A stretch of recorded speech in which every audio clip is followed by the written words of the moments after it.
사람들은 어떤 삶의 조건에서도 감사할 줄 아는 사람입니다. 감사하는 사람의 마음에는 사탄의 원망과 불평의 씨를 뿌릴 수가 없습니다. 감사는 시련을 이기는 그러한 믿음을 갖게 합니다. 로마 가톨릭 신부였다가 로마 가톨릭의 그런 부당함을 고발한 종교개혁자 마틴 루터는 로마 교황청으로부터 파문당한 후에 늘 생명의 위협을 받았습니다. 한 번은 루터의 부인이 장례복을 입고 장례식을 준비하고 있었습니다. 루터가 부인에게 누구의 장례식이냐고 물으니 부인이 대답하기를 하나님의 장례식입니다 라고 대답을 했습니다. 영원하고 전능하신 하나님이 무슨 장례식이 있느냐고 루터가 부인에게 호통을 치자 부인이 대답하기를 하나님이 돌아가셨기 때문에 당신이 지금 절망하고 있는 거 아닙니까? 이렇게 대답을 했습니다. 이 부인의 말에 깨달음을 얻은 마틴 루터는 시편 118편 17절 18절 말씀 내가 죽지 않고 살아서 여호와께서 하시는 일을 선포하리로다. 하나님께서 나를 심히 경책하셨어도 죽음에는 넘기지 아니하셨도다. 이 말씀을 의지하고 담대하게 종교개혁의 길을 끝까지 걸어갈 수 있었던 것입니다. 우리 성도들 중에서도 질병이나 또 사업의 실패나 가정의 문제나 자녀의 문제, 여러 가지 문제로 인해서 어려움을 겪는 그러한 분들이 있을 것입니다. 이러한 고난과 시련 속에서도 실망하거나 또 절망하고 좌절하지 않고 하나님의 은혜를 체험한 사람은 비로소 자기 자신이 살아있는 이유를 깨닫게 됩니다.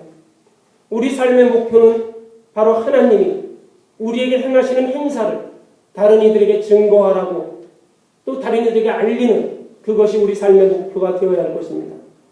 히브리서 13장 6절 말씀에 보면 우리가 담대히 말하되 주는 나를 돕는 이시니 내가 무서워하지 아니하겠노라.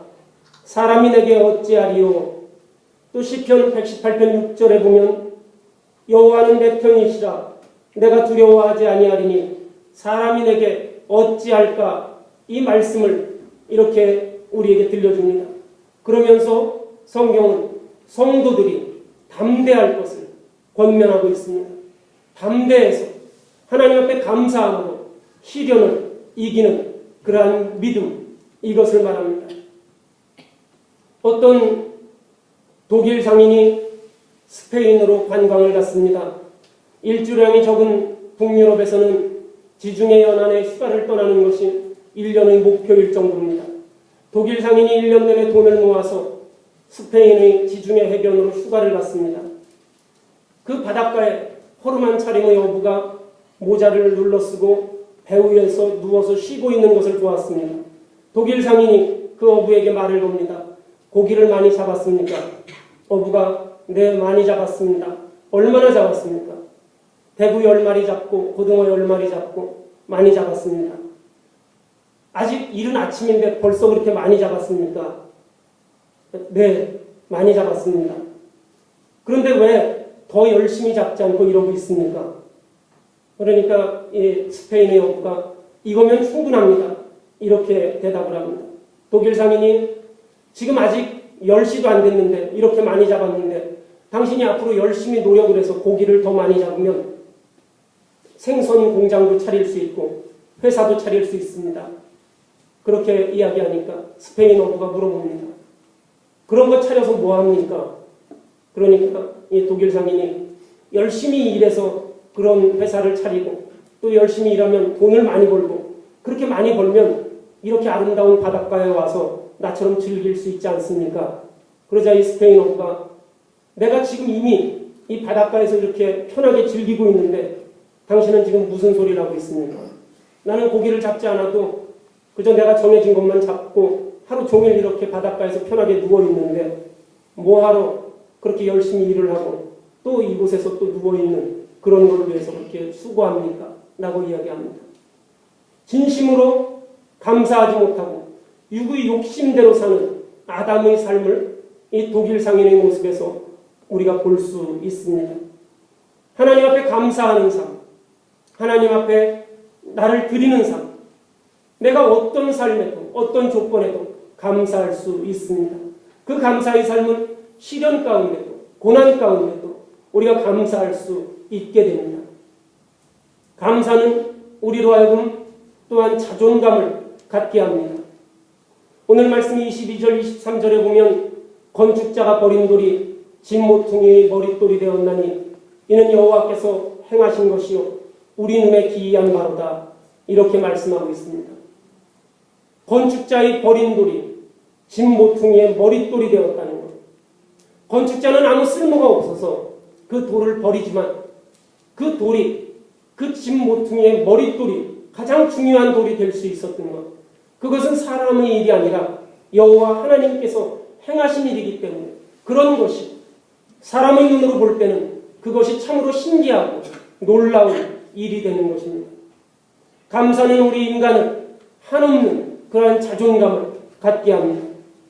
그런데 우리 사람들이 하나님께 감사함으로 내 자존감을 찾는 것이 아니라 하나님 앞에 감사하지 못함으로 인해서 내 자존감을 잃어버리고 그렇게 살아가고 있지는 않습니까?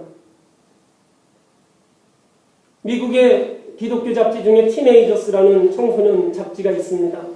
거기에 보면 교회 다니는 청소년들에게 부모에게 받은 가장 나쁜 인상 10가지가 무엇인가 그렇게 물었는데 그 10가지가 첫 번째는 주일에 교회 가는 날보다 안 가는 주일이 더 많다.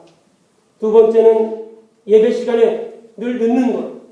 세 번째는 예배 시간에 설교 안 듣고 시계나 전화기나 다른 것을 자주 보는 것. 네 번째는 다른 돈은 다 쓰면서도 헌금은 인색한 것. 다섯 번째는 자신은 봉사 안 하면서 남의 봉사를 불평하는 것. 여섯 번째는 목회자를 흉보는 것. 일곱 번째는 이유 없이 교회를 자주 옮기는 것. 여덟 번째는 자기들이 주일 학교 예배를 하는데 빨리 나오라고 불러내는 것. 아홉 번째는 어려울 때만 기도하는 것. 열 번째는 행동이 없는 무성의한 말.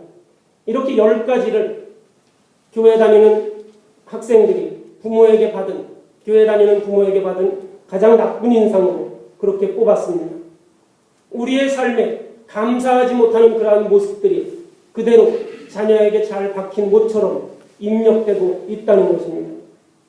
감사하지 못한 채 하나님과 동행하지 않는 삶을 사는 그러한 무늬만 그리스도인이 되어서야 되겠습니까?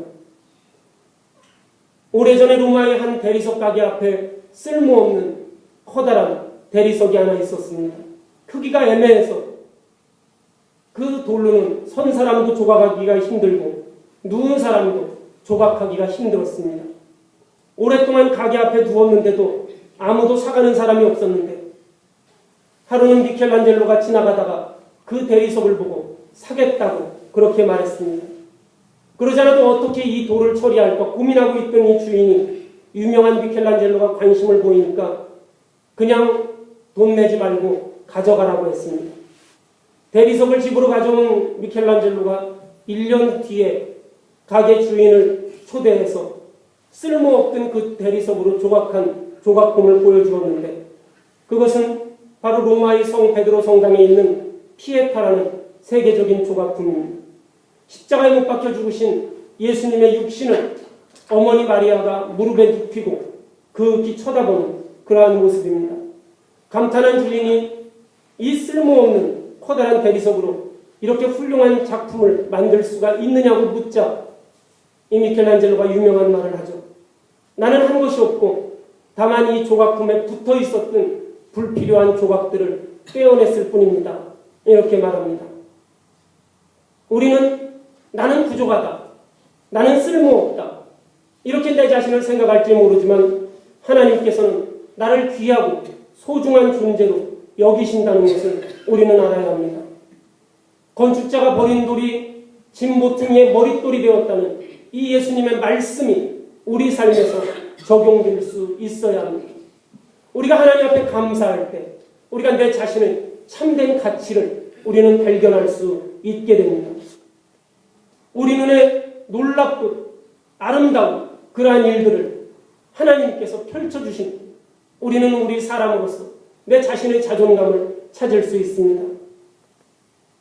마가복음 12장 10절에 보면 예수님께서 말씀하시기를 너희가 성경에 건축자들이 버린 돌이 모퉁이의 머릿돌이 되었나니 이것은 주로 말미암아 된 것이요 우리 눈에 놀랍도다 함을 읽어보지도 못하였느냐 하시니라. 이렇게 말씀하십니다.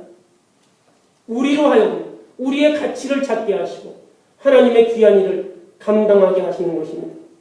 유대인들에게 버림받은 예수님이 온 인류를 구원하시는 그러한 머릿돌이 되신 것처럼 우리가 하나님 앞에 쓰임받을 때, 우리가 감사할 때 하나님께서 우리로 하여금 참된 주의 길을 걷게 하시고 주님의 도구로 사용하시는 것입니다.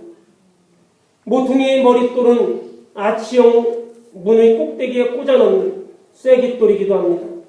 우리는 모퉁이의 머릿돌이 되신 예수 그리스도를 통해서 사도들과 선지자들의 터위에 세우신 그 세움을 입은 자가 바로 우리라고 에베소서 2장 20절은 그렇게 가르쳐주고 있습니다.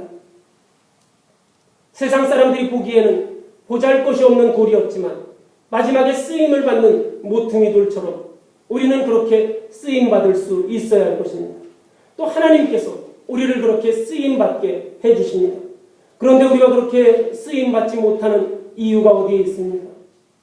하나님을 알지 못하고 하나님 앞에 감사하지 못하고 하나님 앞에 순결하게 믿음을 지키지 못하고 주님 앞에 감사하기보다는 나의 욕심을 따라서 나의 생각을 따라서 그렇게 살아가는 아담의 모습으로 살아갈 때 우리는 하나님 앞에 그렇게 쓰임받지 못합니다. 우리의 인생도 소중하고 아름답게 우리가 사용하지 못합니다. 하나님이 우리에게 가장 아름다운 인생을 허락하셨는데 가장 소중한 그러한 인생을 허락하셨는데 나에게 불필요한 것들, 나에게 소용없는 것들, 나에게 잘못된 악들을 떼어내면 그곳에 가장 가치 있는 내가 남아있는데 그런데도 불구하고 우리는 세상의 약한 것들을 끌어안고 내 욕심을 끌어안고 내 만족을 끌어안고 살아갑니다.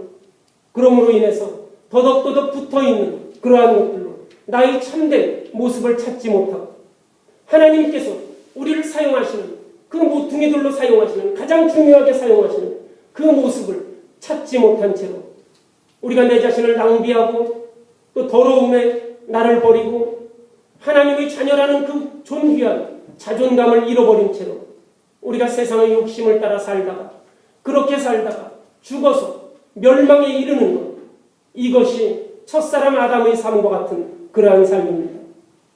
우리는 너무나 소중한 하나님의 자녀이고 이런 소중한 우리가 하나님을 알고 주님 앞에 감사할 때 하나님께서 우리를 아름답게 사용하실 것입니다. 이러한 하나님께서 우리를 사용하신다는 이러한 믿음이 우리 성도들이라면 반드시 있어야 할 것입니다. 그리스도인이라면 하나님이 나를 사랑하시고 내가 하나님의 존귀한 자녀라는 그러한 자존감을 우리가 가질 때 그리고 그러한 자존감을 가지고 주님 앞에 감사하는 삶을 살아갈 때 내 삶에 기쁨이 넘쳐나는 그러한 삶을 살게 될 것입니다.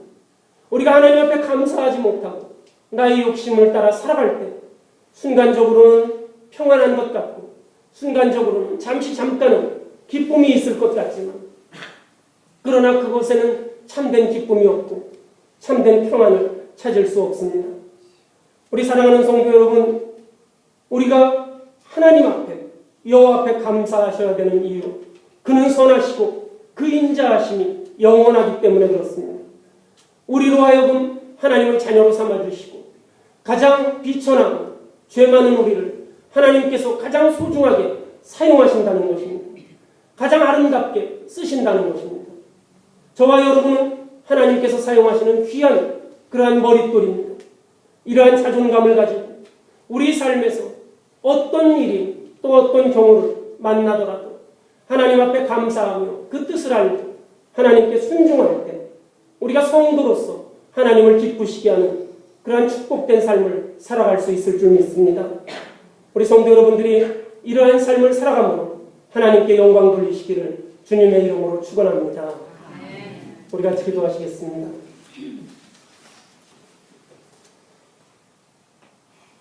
아버지 하나님, 우리의 삶에 기쁨이 넘치게 하시는 하나님,